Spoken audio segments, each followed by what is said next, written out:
Welcome to a special edition of the Blue Angel Phantoms video podcast. In this episode, we delve into the past with an exclusive, never-before-released interview featuring retired Navy Vice Admiral and the first appointed commanding officer of the Blue Angel Squadron, Tony Less. It was the fall of 1973, a critical period for the Blue Angels as they faced potential extinction following a tragic mid-air collision and an impending fuel crisis. Boss Less was given the task of leading the restructuring of the Blue Angels to an official naval squadron and orchestrating a shift to the McDonnell Douglas A4 Skyhawk. In this interview, Boss Less shares intricate details about his appointment as the team's first commanding officer, the initial hurdles encountered by the A4 Skyhawk, and the strategic modifications made to the demonstration to ensure the team's seamless progress into the future. The audio portion of this interview, recorded over 2.5 decades ago by aviation author and historian Nick Veronico for his book Blue Angels, A Flyby History, will be complemented by captivating photos taken by former team photographer Jim Preston. So sit back and immerse yourself in this remarkable piece of history featuring Boss Tony Less. What did you have to do to rebuild the team?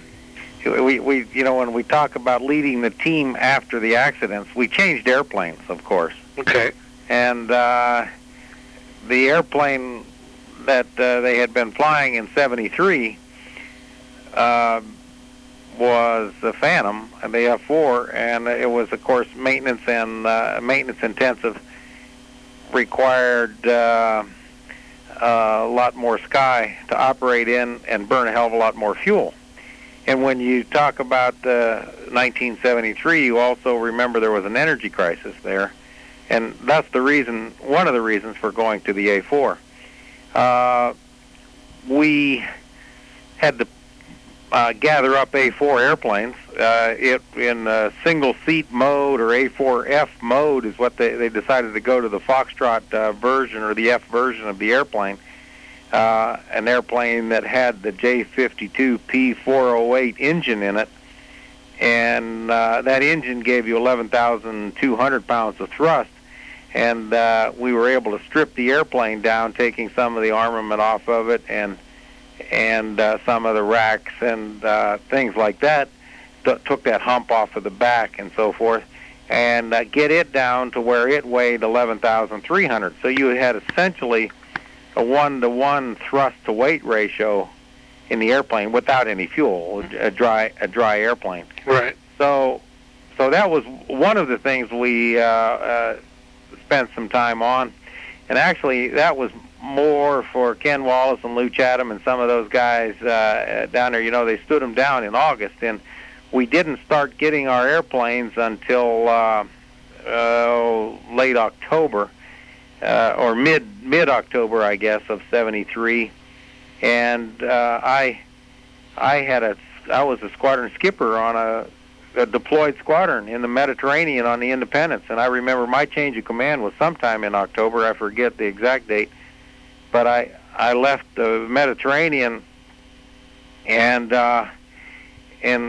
sort of reported back home was Jacksonville, and I swung back through Jacksonville and then reported over to Pensacola, and then went straight on, and the only place they were training in the A4 anymore where they had any single-seat airplanes was out at Lemoore at VA 127. So I wound up going out there and getting some refresher in the A4, and then coming back to Pensacola in early November.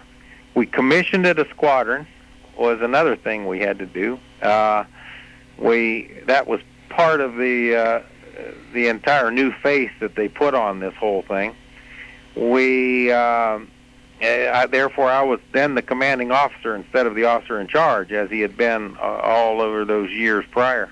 And so we commissioned at a squadron on the 10th of December. Had Vice Admiral Jerry Miller, who had been the 6th Fleet commander, was one of my heroes, and he came down and was the guest speaker at that thing. The McDonnell Douglas people were back. I remember that they presented the squadron a painting for our ready room and all of that kind of stuff. And it was a nice affair. And we still, I think the only airplane we had painted at that time in Blue Angel colors was the two-seat. We had one two-seat version, and you couldn't fly it in the demonstration. It even had a different engine in it, and of course it was a heavier and bigger airplane in the A4 model. So we never ever used it like they're able to use the two-seat F-18s. You really can't tell that they have a two-seat F-18 in the demonstration program, same engines and essentially the same airframe with that other cockpit in there. But in the A4, you couldn't do that. So what model was your two-seater? A TA4J. Uh-huh. And it had the P8, the J52 P8 engine instead of the P408, a lot less thrust. And so anyway, it was the one we had painted and had in the hangar for the commissioning ceremony and so forth. And then we began getting our models, our straights, and we got them from China Lake and in Lemoore and I think the Marines. So we wound up with 8 of those airplanes and flew there in Pensacola in December and the first part of January. And early in January, I want to say maybe the 10th, 12th, we went to El Centro and started working up and started painting airplanes and training, flying twice a day, 7 days a week out there. And we did that for 2 months, and we were ready to go. So that was that's essentially what we did. We incorporated some changes in the squadron too. First off, we made it the commanding officer, and he was a guy who had previous command. Up until that time, it was always seemed like it was one of the boys, a lieutenant commander that came back, and he was one of the buddies, and that was one of the things that they determined because of the accidents in '73 that maybe the leader was a bit too close to the rest of the troops or the rest of the guys, and so I was the first commander in the job came in as a selected commander, and then I was the first one that had a prior squadron. We put a doctor in the outfit, a flight surgeon, who was able to be a confidant of the commanding officer and respond to personality issues and changes and things like that. And I think that was extremely beneficial. So I thought that I had a flight surgeon, and the relationship with him was good. It was good with him and all the rest of the team members too. But by the same token, he was able to put his finger on any little problems that might be coming up. And when you're flying that close together and operating that close together and living that close together for that long in that kind of an environment all year long, you sort of need a guy like that. Mm-hmm. They didn't used to have an admin officer, and the skipper wound up spending some of his time, more of his time probably than he should have, or the O&C did, on admin work and so forth. And it was kind of sporadic. I guess they had one every now and then, but for the few years before 1973, they didn't have an admin officer, and we got a permanent admin officer, and one who stayed there forever to lift some of the paperwork burden off of the guys when they were back home. And of course, he worked a lot of paperwork while the rest of the guys were on the road, so when you go back, it was sort of all done. The maintenance officer, the maintenance crew, we tightened up a little bit on them, if you will, in the way they carried on or the way they acted on the road. We cut down on their numbers, and we were able to do that with the A4 because of its easy maintainability and extraordinary reliability. And so we cut it down to about 25 actual maintenance troops for a traveling team, and that way the troops weren't on the road so much. And let me see. Well, I guess when we made it a squadron, they had been kind of excluding anyone but the pilots, the 6 actual pilots, and maybe the 7th being the public affairs officer. And back in those days, you didn't have an events coordinator and a narrator, that sort of thing. You had a public affairs officer, I guess, seemed to be probably the same guy, and he was normally a naval flight officer, number 7. or I guess number 7 was the narrator, and number 8 was our public affairs officer.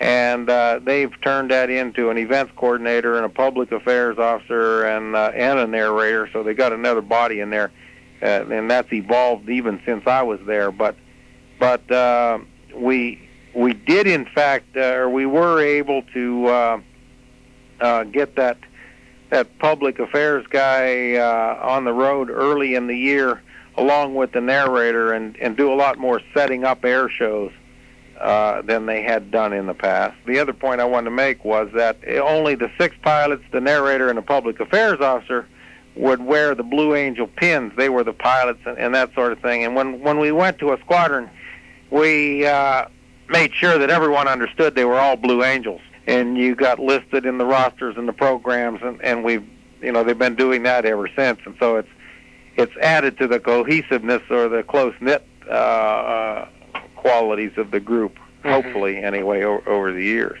And that didn't seem to, that really wasn't the case. All the support personnel prior to that 73 time frame always kind of considered themselves support personnel, and so that was a major flaw that we had to overcome. Mm-hmm. Now, didn't you develop the 3-show format, the high show, the low rolling show, and the flat show? Well, I can't say that was developed by us. I mean, I think that they in the past had been doing that sort of thing. I just don't think they called it those things. I think they went out and they did a clear weather show and a bad weather show, I think, more than anything else. And we kind of decided that with the A4 airplane, we were certainly able to do a straight flat show if the weather was VFR. You could get 1,000-foot ceiling and 3 miles visibility out of it. And then there was times when you would be able to do a rolling show, is what we called it. And then, of course, if you had good weather, you could do a high show. And what was a rolling show? Oh, we needed about, in the A4, you needed about 3,500 feet to be able to do the rolls underneath it. And that was, you topped out on a delta roll a little higher than a diamond roll. You could take a diamond around just a little bit faster and that sort of thing. So with the delta, with the 6 planes, you wanted to make sure that you weren't whipping too hard for those 2 guys out there in the back corners. And so you needed about 3,500 feet of altitude in that roll. And that's what we said. 3,500 feet kept us from nipping into the clouds. Did you add any new maneuvers? One of those things that because of the problems that they had in 73, and then clearly the accidents that had occurred, and as a result, there was certainly fear and trepidation on the part of senior naval aviation leadership that the Blue Angels would just go away, that you wouldn't be able to sell a program like that had that many accidents over on the Hill unless they did something drastic. And of course that drastic thing was all the reworks that I've talked to you about, changing airplanes in the energy crisis, one engine airplane and all of those kind of things. But as well, we said that if you have an accident, it's probably going to mean the demise of this organization. So we're going to go at this thing in a mode wherein we're certainly going to be aggressive to practice perfection, but we're going to do the basic maneuvers. And so I think the first year we worked ourselves into a routine that the airplane was capable of, and then the following years some more maneuvers got put in. Like we didn't do the Farvel, which was where the leader was upside down and the other 3 airplanes were right side up. We didn't put that in until mid-season in that first year. And as we got a little bit more familiar and felt the airplane out and so forth, we put that in. And some of the solo maneuvers where they rolled towards one another and things like that, we didn't put those in the first year. And so the second year, after we felt we had gotten through the first year, no accidents, and we felt confident with ourselves and the airplane and things like that, we began to add a few more things. And that's when when other things came in. We went to 5-plane fleur-de-lis and a 5-plane line abreast loop and things like that, and so you just started making things a little more aggressive, and we tried to get maneuvers back a little bit tighter and reversals a little bit tighter. But you can do that too with a second-year team or a second-year boss as well. So I think that's what you see. And then as Casey Jones came on, and some of the same guys were with him, they went to that double Farvel, I think, in his second year, where both the lead and the slot pilot were upside down, and they changed some of the solo maneuvers to where they were doing more outside stuff like negative G loops, or not loops perhaps, but all the way up to the vertical, pushing out on those sort of things, and so you started putting more of those kind of things in. But that was an evolutionary type thing, and I think our first year was let's get through this first year with basic good solid airmanship and good solid maneuvers, and you're able to get a tight show, have a maneuver in front of the crowd all the time, and that sort of thing. And I think that's what we did. Went at it with aggressiveness, but again, minimize the risk factor, I guess, is how I would describe the first year. And it continued to grow after that. But we got through the first 2 years without an accident, without losing anyone. We dinged an aileron one time, as I remember, and that which was minor. And the solo pilot, we had a solo pilot that was very capable with the airplane, and we had a wing on one of the airplanes kind of give way because he had fuel in the wing when he was doing vertical rolls, and we had never experienced this before, and clearly McDonnell Douglas had never experienced this. But if he got the airplane rolling so fast, and the A4 was capable of that he popped some rivets in the wing while he was going straight up in this roll.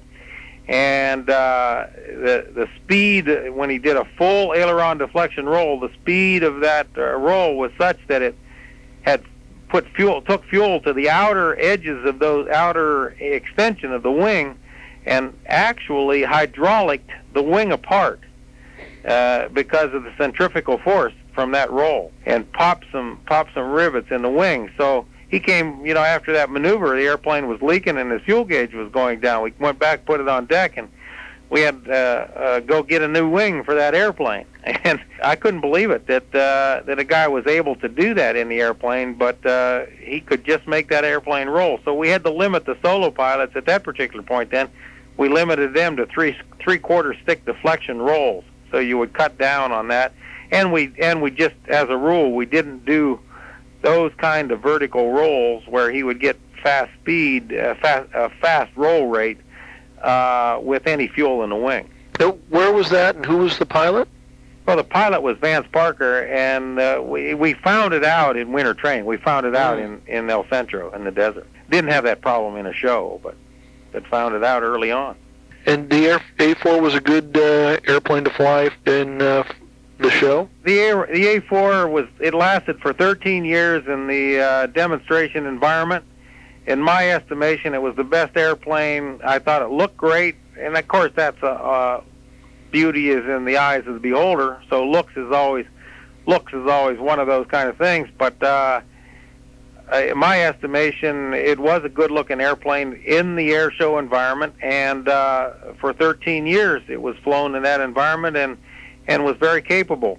With that 1-to-1 thrust-to-weight ratio with the dry airplane, of course, it was very maneuverable, and you were able to keep your the tops of your loops in the 6,500 foot range, 6,500 to 6,800 feet, in the tops of most of your maneuvers, and on the loops and that sort of thing, and so your reversals were tighter, and you could keep airplanes in front of the crowd more consistently, so you didn't have gaps in the show, and it just lent itself to a nice performing airplane. Now the F-18, of course, with the afterburner that can do a loop on takeoff and some things like that, that's pretty impressive too. But when we didn't have an afterburning airplane, we didn't have that those kind of options to play with. So the F-18 is a good airplane as well.